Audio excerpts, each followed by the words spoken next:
Pai, Pai, por que me abandonaste? Essas foram as palavras que, segundo a tradição, Jesus disse enquanto estava na cruz. Ele estava se perguntando: onde está Deus? E hoje nós vamos fazer essa mesma pergunta e conhecer a resposta do filósofo Baruch Spinoza. Todos a bordo?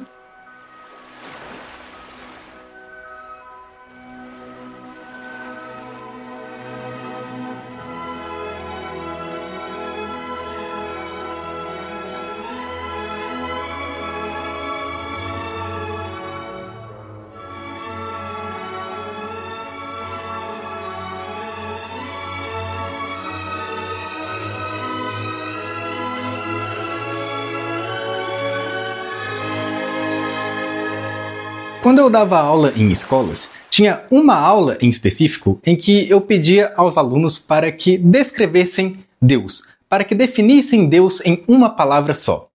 Faça agora esse exercício aí, você também.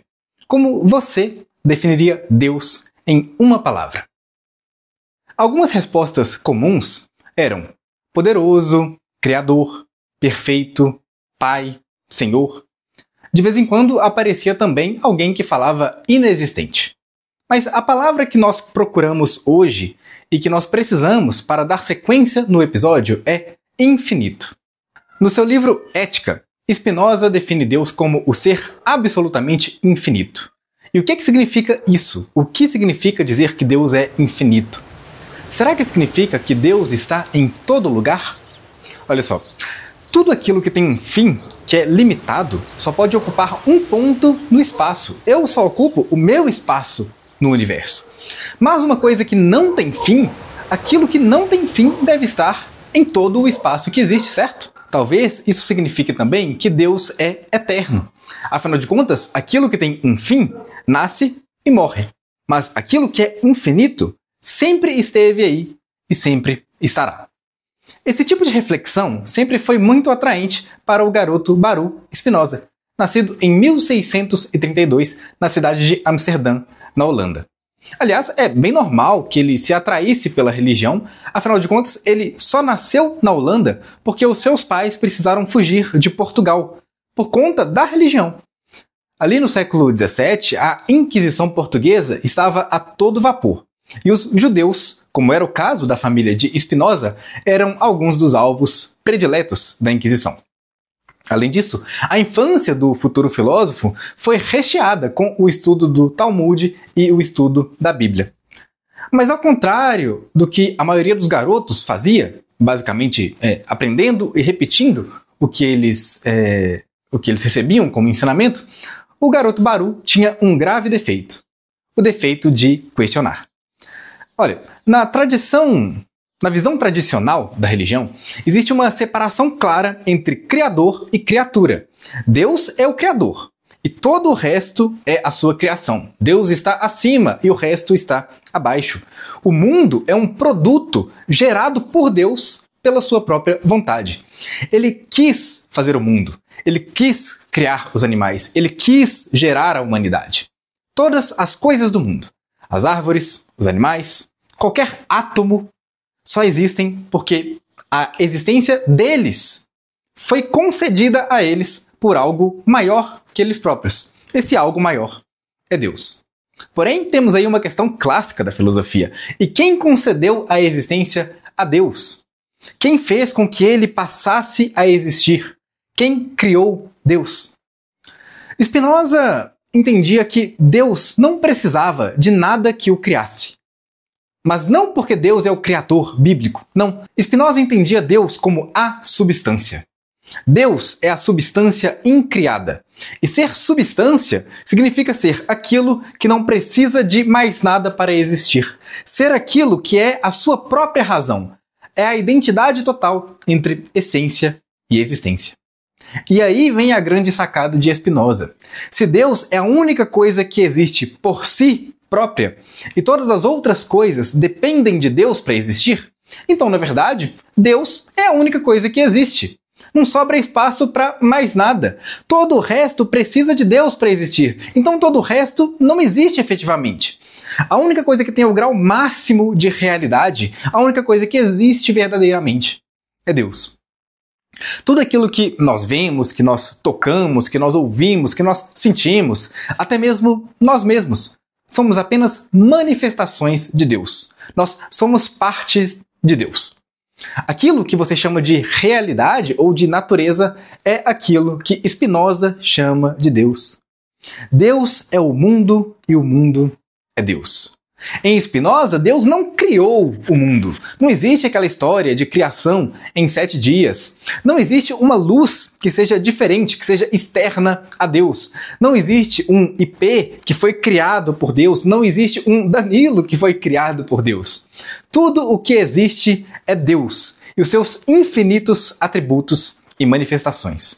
Isso é o que é a realidade. Isso é o que é a natureza. Bom, o que essa definição de Deus, dada pelo filósofo Spinoza, significa para nós? Existe um grande problema na filosofia, que é a questão da antropomorfização de Deus. Muitos pensadores compreendem a humanidade como imagem e semelhança de Deus, defendendo que Deus efetivamente se parece conosco, fisicamente, talvez mesmo tendo 2 braços, 2 pernas, uma cabeça, ouvidos, olhos, etc. e tal. Spinoza se opõe completamente a isso. Segundo ele, quem pensa que Deus se parece conosco está completamente distante do verdadeiro conhecimento. É isso o que ele escreve. Essas teorias antropomórficas têm sérias consequências. As pessoas passam a entender que Deus, assim como nós, tem sentimentos. Que assim como nós, ele gosta de punir quem não age de acordo com o que ele deseja. Que ele gosta de premiar quem faz aquilo que ele considera justo ou o melhor, que ele premia os bons cordeiros. Tudo isso gera uma série de superstições e manipulações na visão de Spinoza. Quando os homens primitivos começaram a pensar e encontraram na natureza vegetais e animais que os alimentavam, um sol que serve para iluminar o dia, entre todas as outras maravilhas da natureza, esses homens primitivos consideraram que a natureza tinha sido colocada aqui para nos servir. E, obviamente, quem fez isso, quem colocou a natureza para servir o ser humano, não foi um outro ser humano, mas sim uma força superior. A partir desse julgamento, os mais diversos grupos humanos espalhados pelo globo criaram ritos e leis, tentando agradar essa força superior. É isso que a gente chama de religião. Mas pensar que Deus é um criador que planejou o mundo perfeito para os humanos viverem, é um erro absurdo de julgamento. Para Spinoza, o que ele aponta é que a natureza, para além das suas maravilhas, que realmente servem para a gente existir, a natureza tem centenas de coisas desagradáveis. O que dizer sobre os terremotos? O que dizer sobre as tempestades? O que dizer sobre as inúmeras doenças que nós passamos?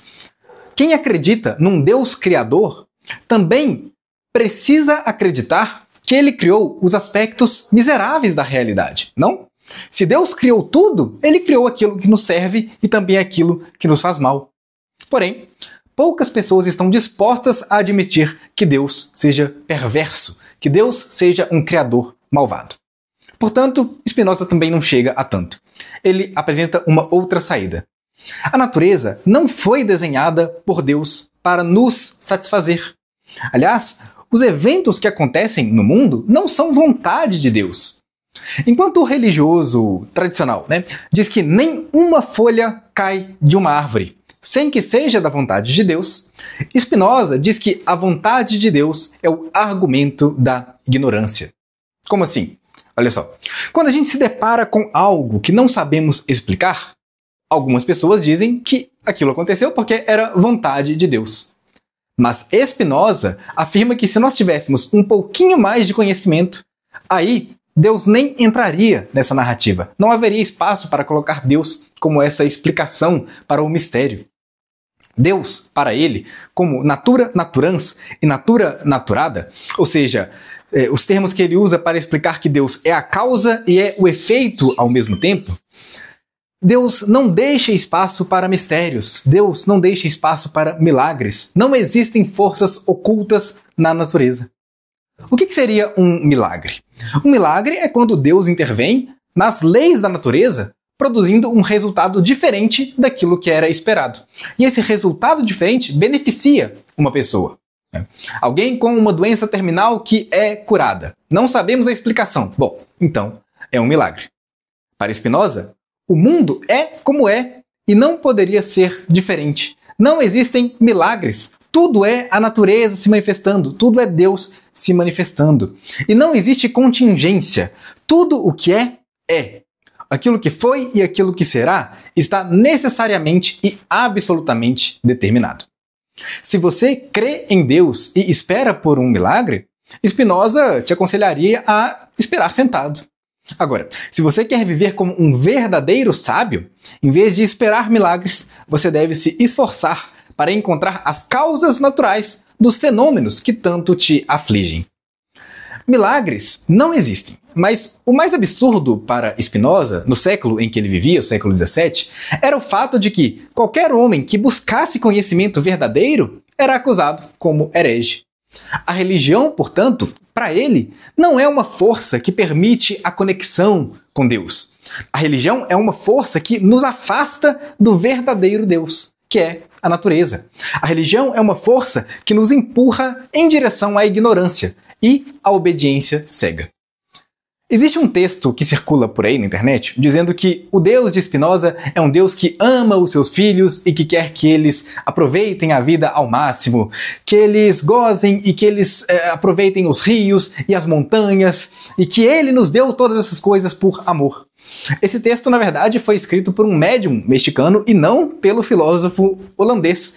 Na verdade, esse texto não poderia estar mais distante da concepção que Spinoza efetivamente tem da divindade. Porque o Deus de Spinoza não sente vontade, ele não sente amor. Muitas ideias do senso comum sobre Deus, na verdade, não se encaixam na definição de Spinoza. O Deus de Spinoza não ama as suas criaturas. Aliás, a criação e a criatura aqui não tem essa separação. O Deus de Spinoza não deseja o nosso bem. Ele não sabe o que é melhor para nós. Ele não escreve certo por linhas tortas.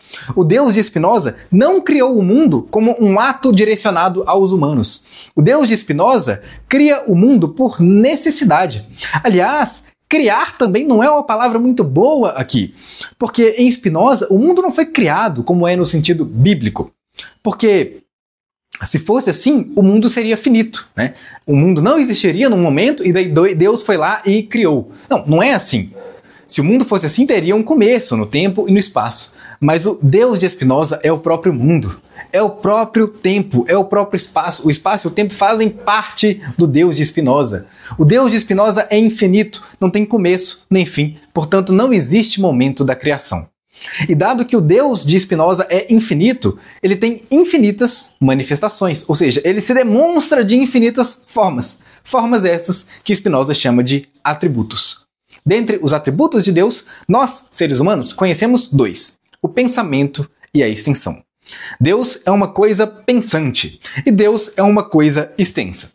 E Deus também é muitas outras coisas que nós nunca saberemos porque somos limitados. Cada corpo, o meu, o seu, o do seu cachorro de estimação, o da sua calopsita, cada corpo individual são demonstrações particulares do infinito que é Deus. O conceito de Deus, desenvolvido pelo Spinoza, recebeu diferentes reações na história do pensamento.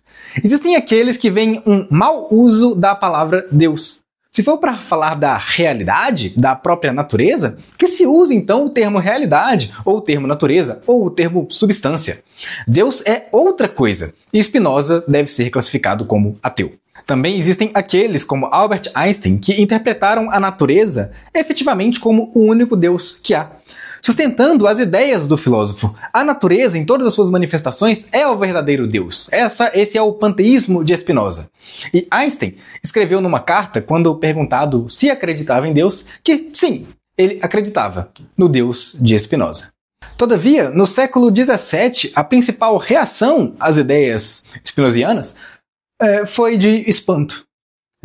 E olha que Spinoza nem chegou a dizer tudo aquilo que pensava na sua época, porque grande parte das suas ideias só vieram à tona depois da sua morte, que aconteceu em 1677. Ainda assim, pelo pouco que o filósofo se permitiu falar em público, ele foi condenado pela sinagoga de Amsterdã, onde a sua família fazia parte, frequentava a religião, as reuniões. O pessoal da sinagoga decidiu que Spinoza era um herege e que, portanto, estava excluído da comunidade judaica. Nós expulsamos e amaldiçoamos Baruch Spinoza. Que ele seja maldito de dia e maldito de noite. Que o Senhor apague o seu nome sob os céus e que ele receba todas as maldições escritas no livro da lei. Essa é uma parte do texto que foi declamado no Xerém, que é essa punição de exclusão total da pessoa da comunidade judaica. Spinoza foi banido também, não só do seu grupo religioso, mas do seu grupo familiar. Ele foi perseguido pela própria família. E como se isso não bastasse, ainda encomendaram a morte dele. Mas ele conseguiu se desviar da facada e sobreviveu. Mas não por tanto tempo assim. Depois de tantos problemas, Spinoza ainda foi convidado pelo rei da França, Luís XIV, para mudar-se para a França, onde seria acolhido e poderia fazer os seus trabalhos filosóficos. Mas ele rejeitou essa proposta, preferindo manter a sua produção intelectual dentro da sua autonomia. Ele não queria submeter as suas ideias a uma figura de autoridade. Ele não queria produzir nada que tivesse a chancela do rei. Assim, ele ficou sem financiamento para os seus estudos, não tinha grandes fontes de renda, sobreviveu apenas como um polidor de lentes. E aos 44 anos, provavelmente sofrendo de uma tuberculose que foi agravada pela inalação dos pequenos grãos de vidro que faziam parte ali do seu ofício, a vida de Spinoza chegou ao fim. Hoje navegamos pela filosofia de Spinoza. E aí, você se identifica com esse conceito de Deus, o Deus panteísta, o Deus que é o mundo e o mundo que é Deus, ou você rejeita essa concepção? Escreva aqui os seus argumentos na caixa de comentários e vamos manter o debate filosófico acontecendo. Você pode avaliar o meu trabalho como professor clicando aqui no botão de gostei, se você estiver no YouTube, ou deixando a nota de 5 estrelas lá no Spotify. Além desses dois canais, tem mais conteúdo no Instagram. O meu perfil é aprenda.filosofia. Me segue lá que tem bem mais conteúdo vindo por aí. E se você deseja mergulhar no conhecimento filosófico e em centenas de teorias que moldaram o nosso mundo, você pode se inscrever no meu curso Filosofia Profunda. Esse é o meu curso mais completo, com 50 horas de aulas, contando toda a história da filosofia, saindo dos pré-socráticos, chegando até a atualidade, e que também tem um material de apoio em PDF com 680 páginas, que aprofundam ainda mais aí em todos os tópicos do curso. Sobre religião, por exemplo, lá nas aulas, você vai explorar não só o panteísmo de Spinoza, mas também o ateísmo, o teísmo, o deísmo, o agnosticismo, além de todos os outros assuntos que compõem esse fantástico mundo que é o mundo da filosofia. O episódio termina aqui, mas a sua capacidade de refletir e questionar, não. Eu sou o professor Danilo Drummond e te espero no próximo episódio para navegarmos por mais questões filosóficas. Continue pensando e até mais.